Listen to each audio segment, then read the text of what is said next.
શુભ અને મંગલકારી દિવસે આજે આપણે ગઢડા તાલુકાના રામપરા ગામે પહોંચી ચૂક્યા છીએ મિત્રો, અને આ રામપરા ગામના પ્રગતિશીલ ખેડૂત એટલે કે રમેશભાઈ સાગઠિયાની વાડીએ આપણે પહોંચ્યા છીએ.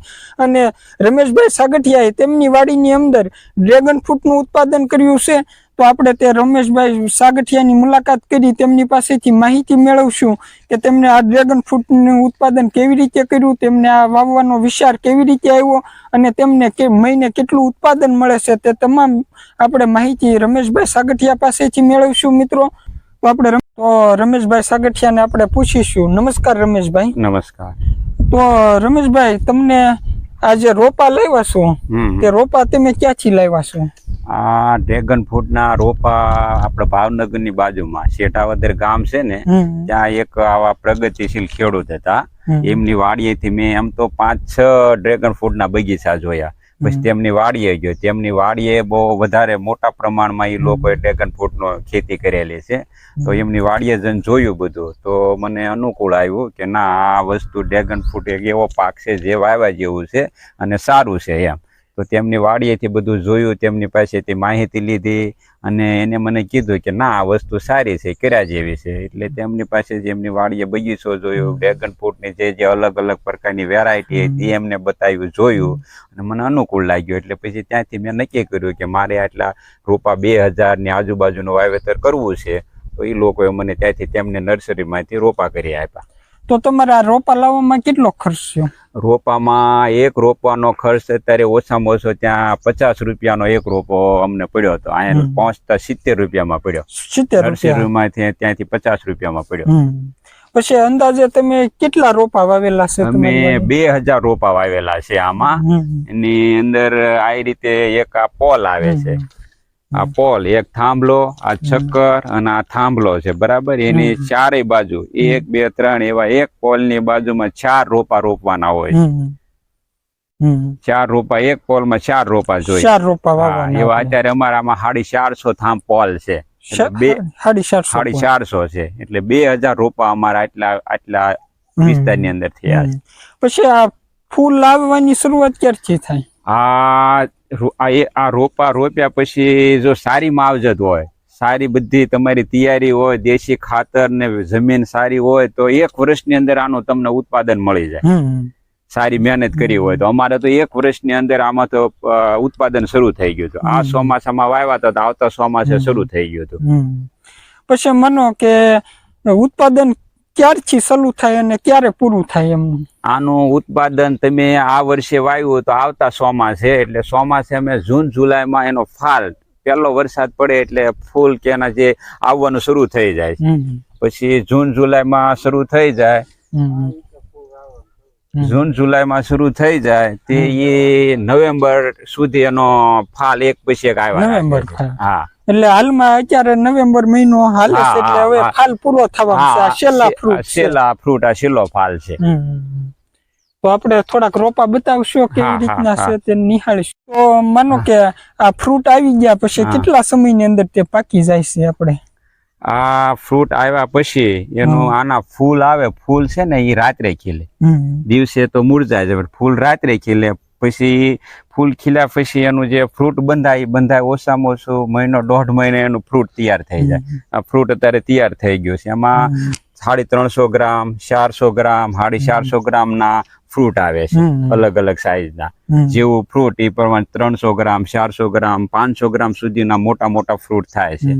આને જો વાવવા માટે આને પોલ, શક્કર અને ફ્રૂટ આ 3 વસ્તુ જોઈએ છે. આમાં 7x12 પછી જે ખેડૂતને અલગ અલગ એની મેથડ પ્રમાણે એને જેમ પોસાય એ પ્રમાણે એ લોકો આ રીતે આ વાવેતર કરે છે. અમે 7x12 છે, 7x15 છે, 15 ફૂટ આમ છે અને 7 ફૂટ આ રીતે છે. જેથી કરીને અમે વચ્ચે ભવિષ્યની અંદર વચ્ચે અમારે કાંઈ વાવેતર કરવું હોય તો વાવેતર કરી શકીએ. વાવેતર અમારે શરૂ છે. જીરું વાવી, રીંગણી વાવી, કોઈ બી વસ્તુ આની વચ્ચે વાવેતર અમારે થઈ શકે છે. આને આ પાયાની અંદર ઓછામાં ઓછો મેં 10 થી 15 ખાતર દેશી ખાતર નાખ્યો છે. 10-15 તગારા ફરતું ફરતું ખાતર નાખ્યું છે. પછી ફરતા ફરતા પોલ છે, પોલ એની ફરતે 4 રોપા રોપ્યા છે. પછી ધીરે ધીરે ઈ આ જેમ જેમ જેમ ઊંચે આવતું જાય એમ કપડાથી બાંધતું જાય. અને આ શક્કર છે, શક્કર સુધી લઈ જવા, શક્કર સુધી. પછી શક્કર થી ધીરે ધીરે એ રીતે આ કેમ છે એમ ફરતા ફરતા પછી બધા ફેલાઈ જાય. પછી આ વસ્તુ એવી છે કે આને તમે એક વખત વાવ્યા પછી ઓછામાં ઓછે 20 થી 25 વર્ષ સુધી આને કોઈ કઈ તકલીફ નહીં. એમ નામ દર વર્ષે ફાલ આવે ને દર વર્ષે એનું ઉત્પાદન થયા રાખે. ટૂંકમાં રોપા આપણે એક વખત જ વાવવાના. એક જ વખત તમારે ખર્ચો થાય અંદર રોપાનો ને એનો પોલનો ને થાંભલાનો, બાકી પછી કોઈ ખર્ચો નહીં. પછી તમારે દેશી ખાતર કે પછી તમે જે કાંઈ વાપરતા એ નાખો ને નિંદામણ ને બધી વસ્તુ કરો ઈ, બાકી પછી કોઈ બીજો ખર્ચો નહીં કાંઈ. પછી આપણે માનો કે અત્યારે ડ્રેગન ફ્રૂટ ની સીઝન પૂરી થવા આવી છે, તો તમારે આ સીઝનમાં કુલ કેટલો ખર્ચો થયો? માનો કે અમારે આ ડ્રેગન ફ્રૂટ વાવ્યા ને તે પહેલી વખત ખર્ચો થયો તો બધો, કારણ કે પહેલા રોકાણ કરવું પડે, પછી કોઈ ખર્ચો બીજા ત્રીજા વર્ષથી બધું એનો મેન્ટેનન્સ જે કાંઈ ખર્ચો હોય ખર્ચો કરવાનો થતો નથી. પહેલી વખત તમે આવો એટલે તમારા રોપા, તમારો થાંભલો, પોલ, જે કાંઈ ખાતર નાખો કે ડ્રીપ કે જે કાંઈ વસ્તુ કરો એ જ વસ્તુ, પછી બીજા ત્રીજા વર્ષથી વસ્તુ બધી એનું મેન્ટેનન્સ ખર્ચ એ બધો બંધ થઈ જાય. પછી જે તમારું પ્રોડક્શન આવે ને તમે કાંઈ ઓર્ગેનાઇઝ કરતા હો તો ઓર્ગેનાઇઝ ખાતર કે દેશી ખાતર જે કાંઈ વસ્તુ કરતા હોય તે પછી કાંઈ બીજો ખર્ચો કરવાનો રહેતો નથી. પછી અંદાજે કેટલા વીઘાની અંદર આ રોપા? અમારે આ ઓછા 2000 રોપા છે એટલે 450 થાંભલા થયા. એટલે અમારા વિસ્તારના વીઘા પ્રમાણે 3 વીઘા જેવું છે. 3 વીઘા જેવું. તો માનો કે તમે જુલાઈમાં રોપા વાવ્યા છે? હા ચોમાસામાં પહેલું ચોમાસું. તો હાલમાં નવેમ્બર મહિનો ચાલી રહ્યો છે, તો અંદાજે તમારે આ 3 વીઘામાં વાવવાનો શક્કરનો અને આ થાંભલાનો દવા ખાતરનો અંદાજે અત્યાર સુધીમાં કેટલો ખર્ચો આવી ગયેલો 3 વીઘામાં અંદાજે? અમારે જયારે શરૂઆતમાં અમારા 3 વર્ષ, ત્રીજા વર્ષની અંદર આ ડ્રેગન ફ્રૂટ ના પહોંચ્યા 3 વર્ષના થયા. તો 3 વર્ષનો પેલા જે આ બધો છક્કર પછી આ પોલ એનો ખર્ચનો અત્યારમાં થોડોક ફેરફાર પડી ગયો. એટલે અમારે એક થાંભલો આ રહ્યો 1000 રૂપિયામાં ત્યારે પડ્યો હતો. એક થાંભલો 1000 રૂપિયામાં પડ્યો હતો. એટલે 450 થાંભલા એટલે 4.5 લાખ રૂપિયા ત્યારે પડ્યા હતા, 3 વર્ષ પહેલા. તો મિત્રો આપણે જોયું કે આપણે રમેશભાઈ માહિતી આપી કે 3 વીઘાની અંદર તેમને આ રોપા વાવેલા છે, અને જે પેલા વર્ષે તેમને વાવ્યા ત્યારે તેમને રોપાનો ખર્ચ, આપણે જે પાછળ થાંભલા દેખાઈ રહ્યા છે તે થાંભલા અને શક્કરનો ખર્ચ થઈ અને 4 થી 4.5 લાખ રૂપિયામાં પડ્યો હતો. અને તમારે માનો કે રોપાનો, શક્કરનો અને થાંભલાનો ખર્ચ 1 વર્ષ જ કરવાનો છે. રોપા પણ પહેલી વાર વાવવાના છે 1 વર્ષ જ, પછી તમને દર વર્ષે તે ઉત્પાદન આપે છે. 20-25 વર્ષ સુધી આ રોપાને કઈ થતું જ નથી, તે 20-25 વર્ષ સતત ઉત્પાદન આપે છે. તો માનો કે એક સિઝનમાં ડ્રેગન ફ્રૂટ નું ઉત્પાદન કેટલું આવે? એક સિઝન એક સિઝન ની અંદર વરસાદ સારો હોય, માવજત સારી હોય તો તમારે આનું ઉત્પાદન સારું આવે. પહેલો જ વરસાદ સારો પડી ગયો હોય તો એનો ફાલ સારો આવે. ખાતર દેશી નાખ્યું હોય, ઓર્ગેનાઇઝ કરતા હોય, વિકાસ સારો હોય તો તમને એક પોલ ની અંદર 20-25 ડ્રેગન ફ્રૂટ આવી જાય. 10-15 કિલો આમાં આવી જાય એક પોલ ની અંદર. એક પોલ ની અંદર એટલા ફ્રૂટ આવી જાય. એ પણ વરસાદ ઉપર આધાર ને તમારી માવજત ઉપર આધાર છે. કારણ કે અમારે તો અહીંથી અમે ઓનલાઈન બધું કરેલું છે, એટલે અમારા મોટા ભાગના કસ્ટમરો બધા ઓનલાઈન છે. મોટા ભાગના માણસો અમને ફોન કરીને કે ડ્રેગન ફ્રૂટ છે, અગાઉ ફોન કરીને તૈયાર કરીને વાડી આવીને લઈ જાય. માર્કેટમાં એમાં યાર્ડમાં ક્યાં કોઈ જગ્યાએ દેવા જતા જ નથી, કારણ કે ટોટલી જેટલું ફ્રૂટ થાય છે બધું ફ્રૂટ અમે અહીંયાથી અમારી વાડીએથી જ લઈ જાય. કારણ કે અમારી વાડીએથી તમને 200 કિલો તો વાડીએથી અમારા ડ્રેગન ફ્રૂટ જાય છે. માણસો સામે જ લેવા આવે એવું વિચારે છે કે બીજા ડ્રેગન ફ્રૂટ અમને સારા મીઠા અને અનુકૂળ આવે છે, કે કારણ કે અમે ટોટલી બધું ઓર્ગેનાઇઝ ઉપર જ કરેલું છે. નથી આમાં કોઈ રાસાયણિક ખાતર કે નથી કોઈ કેમિકલ કે કોઈ વસ્તુ નથી. કારણ કે આ જમીન અમારી રહે ને પથરાળ વિસ્તાર છે, આમાં તાસોડ જમીન છે. તાસોડ જમીન હોવાથી આ જે ફ્રૂટ રહ્યું ને આ ફ્રૂટ મીઠું થાય છે. આ માણસો એક વખત ખાય છે એટલે એને અનુકૂળ આવે. મીઠું લાગે છે. બીજા બજારની અંદર થી જે ફ્રૂટ ખાય છે ને આ ફ્રૂટ ખાય છે એમાં ડિફરન્સ છે. આ ફળ ફોન તરત અમને આવે છે કે આ ફ્રૂટ અમને મીઠું કેમ આટલું લાગે છે, કારણ કે એમાં ટોટલી ઓર્ગેનાઇઝ છે. ઓર્ગેનાઇઝ હોવાથી આ ફળ મીઠું થાય છે. અને જમીન અમારી તાસોડ છે. તાસોડ જમીન એટલે ફળદ્રુપ જમીન. ફળદ્રુપ હોવાથી હર કોઈ ફ્રૂટ આ મીઠું થાય. એટલે ડ્રેગન ફ્રૂટ બીજા વિસ્તાર કે બીજા કરતા આ ફળ મીઠું થાય એટલે પબ્લિક વધારે ખેંચાય. એક વખત ખાઈ જાય એટલે સીધો એ લોકો અમને 2-3 કિલો 5 કિલો નો ઓર્ડર આપી દે છે. અમારા આ ફ્રૂટ કોલ કરીને કોલ કરી અમે યાર્ડમાં માર્કેટ યાર્ડમાં વેચવા જાતા નથી. અમને વડોદરા થી, અમદાવાદ થી, સુરત થી બધા મોટા મોટા કસ્ટમર વેપારીઓ કહે છે કે લાવો અમે આટલા કિલો ડ્રેગન ફ્રૂટ અમને મોકલાવો, લાવો તમારું ઉભે ઉભું ડ્રેગન ફ્રૂટ એમ ખરીદી. એટલે અમે ના પાડ્યું છે ને અમારે અહીંથી બધું વેચાઈ જાય તો તમને આપવાની શું જરૂર છે. હાલમાં તમે કેટલા રૂપિયામાં આપો છો? નંગ પ્રમાણે આપો છો કે વજન પ્રમાણે? ના, અમે તો વજન એક જોતું હોય તો અમે 100 રૂપિયાનું આપીએ છીએ. 500 ગ્રામનું, 700 ગ્રામનું મોટું હોય તો. અને કિલો જોતું હોય, 2 કિલો જોતું હોય, 5 કિલો જોતું હોય તો અમે તો ચોખ્ખું કેવી છે કે આમાં કોઈ કાંઈ કેમિકલ નથી, કોઈ રાસાયણિક નથી. ઓનલી સિર્ફ આ ઓર્ગેનાઇઝ છે અને મીઠું છે. એટલે એ લોકો પછી સારી વસ્તુ મળતા હોય તો પૈસા દેવામાં એને શું વાંધો છે. એટલે અહીં આવીને લોકો લઈ જાય 5 કિલો 3 કિલો એવી રીતે. હાલમાં કેટલા રૂપિયાનું કિલો આપો છો તમે? અત્યારે તમારે બસ વાડીએથી આવે છે એટલે એના 200 ના કિલો આપીએ છીએ. એક જોતો હોય તો 100 રૂપિયાનો એક આવે, બાકી 200 ના કિલો અમે વાડીએથી જ આપીએ છીએ. તો આ ફ્રૂટ નો માર્કેટમાં કયો ભાવ ચાલે છે? માર્કેટ ની અંદર, બજાર ની અંદર કેવી આવક છે એ પ્રમાણે ભાવ મળતા હોય. 150 રૂપિયા થી જતા હોય, 130 રૂપિયા, 160 રૂપિયા બજાર ની અંદર. 160-150 એટલે નંગ પ્રમાણે કે કિલો પ્રમાણે જાતા હોય આપણે એવી રીતે. યાર્ડમાં અમે લઈ જાવી તો માનો કે તમે એક સિઝન માં અંદાજે તમારો નફો કેટલો થાય? અંદાજિત આંકડો? અંદાજિત આમ તો નફો તો થાય જ છે. નફો તો થાય જ છે. એ તો પહેલા વર્ષે અમે ખર્ચ કરી નાખ્યો બધો, પણ પછી હવે જે વર્ષો આવે છે એ અમારા માટે એક આ નફો જ છે. નફો પણ આમ અંદાજિત આંકડો જેવો કે વીઘે 50,000 મળે, લાખ રૂપિયા મળે એવી રીતે અંદાજિત? ગયા વર્ષે 1.5 લાખ ના વેચ્યા હતા. 3 વીઘામાં વાવ્યા હતા અને 1.5 લાખ રૂપિયાના વેચ્યા એટલે વીઘો 50,000 રૂપિયાનો પડ્યો. અને ગયા વર્ષે 1.5 લાખ ના થયા હતા. તો આ વર્ષે બધું વધી ગયું, એનો કે ફ્રૂટ વધી ગયું, એના જે છોડ નો વિકાસ થયો એટલે ઈ વૃદ્ધિ થઈ ગઈ. એટલે વિકાસ થયો એટલે દર વર્ષે ફળ આમાં વધતા જાય છે.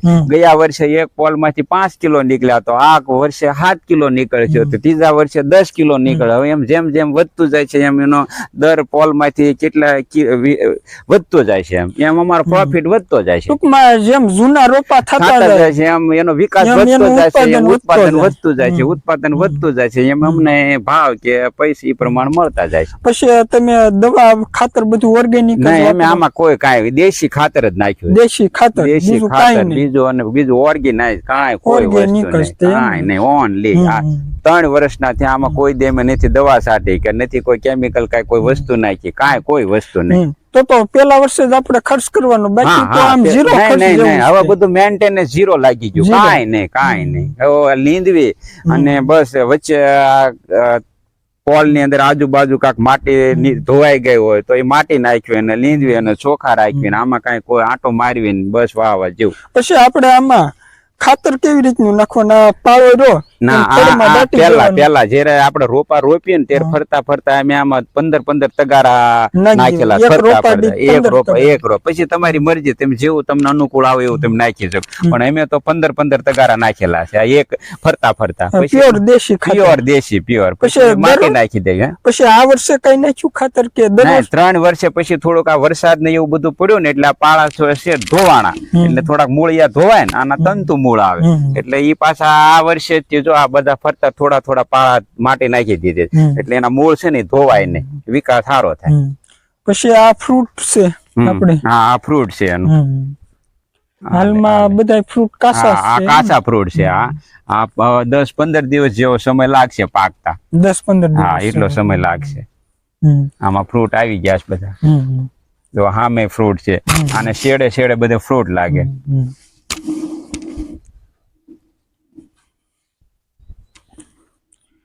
તો રમેશભાઈ, આનો ખાડો કેટલો કરવાનો અને કેવી રીતે રોપવાનો હોય તે થોડુંક જણાવી દેશું? આમાં તમારી જમીન કેવી છે ઈ પ્રમાણે આનો આધાર રહે. પથરાળ જમીન હોય તો 1.5 ફૂટ ખાડો કરો તોય હાલે. પછી ચીકણી જમીન કાળી જમીન હોય તો તમારે 2 ફૂટ ની આજુબાજુ ખાડો કરો તોય હાલે. કારણ કે અમારી જમીન સહેજ પથરાળ છે એટલે અમે આ 1.5 ફૂટ નો ખાડો કર્યો. કારણ કે આ ઓછામાં ઓછું આપણે 20 વર્ષની આજુબાજુ આનું ઉભું રાખવાનું હોય. એટલે જેટલું મજબૂત હોય એટલું કોઈ વાવાઝોડું આવ્યું હોય, કોઈ વરસાદ પડ્યો હોય તો આ ડાવડા થાંભલા નમી ન જાય, ભાંગી ન જાય. એટલે 1.5 ફૂટ નો ખાડો એમ કરેલો, 1.5 ફૂટ અંદર જમીનમાં ખાડો કરીને થાંભલા નાખેલો છે. પછી આનો કઈ ખડબડ તો આવે જ નહીં ને, પટ્ટીઓ આવે. આના રોપા માટે આને તમે આમાંથી આને 3 વર્ષના થાય ને એટલે આના તમે રોપા કરી શકો. આનો કટકો કરીને તમે કોથળીની અંદર એ નાખી દો એટલે આનો રોપો થઈ જાય. પણ એ રોપા માટે તમારે ઓછામાં ઓછો આને 3 વર્ષનો આજુબાજુ સમય આપવો પડે.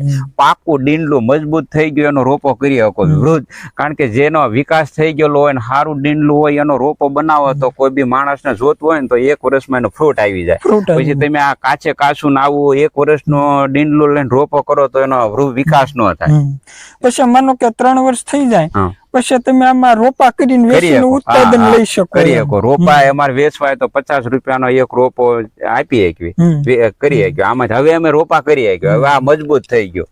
માનો કે આ જે છે એને કાપીને તમે રોપા બનાવો તો કાપી નાખો કઈ ઉત્પાદન તો એટલું જ આવે કે કઈ ફેરફાર પડે? ના આમાં એમ થાય કે આ ડીંડલું છે તો આને અમે આમ કાપી લેવી. પણ એક અમારે નુકસાન જાય કારણ કે આ ડીંડલું છે આનો રોપો અહીંથી કાપ્યો એટલે આ ફ્રૂટ ક્યાં છેલ્લે લાગે. આમ કદાચ અહીંથી કાપી લીધું તો કદાચ અહીંયા ફળ લાગવાનું હોય તો એ થાય. પણ તોય રોપા જોતો આવે એટલે માટે એવું ડીંડલું હોય મજબૂત ને સારું તો એનું બનાવી. તો હવે 3-4 છોડ બતાવી દો કેવી રીતના છે એમ આ બધા. પછી આ સકર તમે કેવી રીતનું ફિટ કર્યું છે ઉપર? એ આનો એવો છે અમારે ચોટીલા અમે આપ્યા હતા બનાવવા. આખો એનો સેટ જ હોય, થાંભલો અને સકર. આ થાંભલો નાખીને આ રોપા છે. એક અહીંયા એનો થડ છે, જો આ રોપો એક અહીંયા હોય, એક અહીંયા હોય, એક અહીંયા હોય ને અહીંયા ચારેય બાજુ એના 4 રોપા. પછી એને આ રીતે આમ બાંધતા કેમ બાંધેલા છે એના ઉપર લઈ જવા. પછી આ ઉપર લઈ ગયા સકર માં ફિટ કરી દીધા. પછી આ બધી બાજુ ફરતા જો આમ વેચાઈ ગયા. આ સકર થાંભલા ફિટ બહાર કરાવવાનું? ના એ સાથે જ આવે, સેટ જ આખો આવે એમ ને? હા બસ જો એનો રોપો કરીએ એ મજબૂત થઈ જાય. પીળાશ પડે એટલે મજબૂત કહેવાય. એ મજબૂત આમ મજબૂત જે ટૂંકમાં મજબૂત છોડ હોય. આ કેમ આ છે આવો મજબૂત એટલે આનો રોપો કરીએ ને તો વાંધો ન આવે. પછી આ થોડુંક આ ફ્રૂટ લાલ ઈ પાકવામાં થાય. પાકવા ઉપર છે.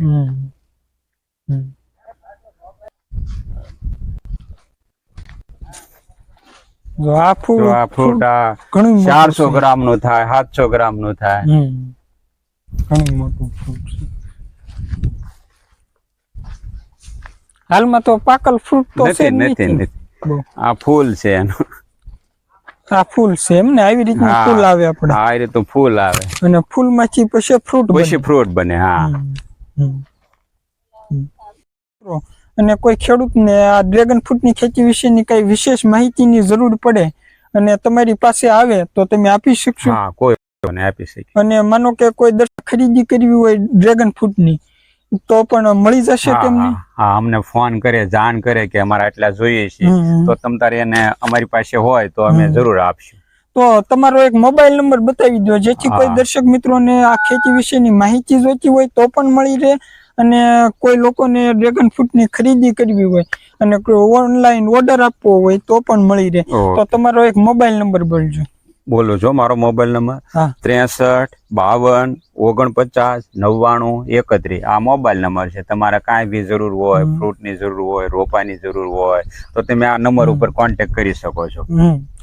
તો ખૂબ ધન્યવાદ રમેશભાઈ, ખૂબ સરસ મજાની માહિતી આપવા બદલ. તો મિત્રો અહીંયા આપણે બસ આજે આટલું જ. આજે આપણે વિડીયોને વિરામ આપીશું અને આપણે મળીશું નેક્સ્ટ વિડીયોમાં. આનાથી પણ કંઈક નવી માહિતી લઈને આવીશું તમારા માટે.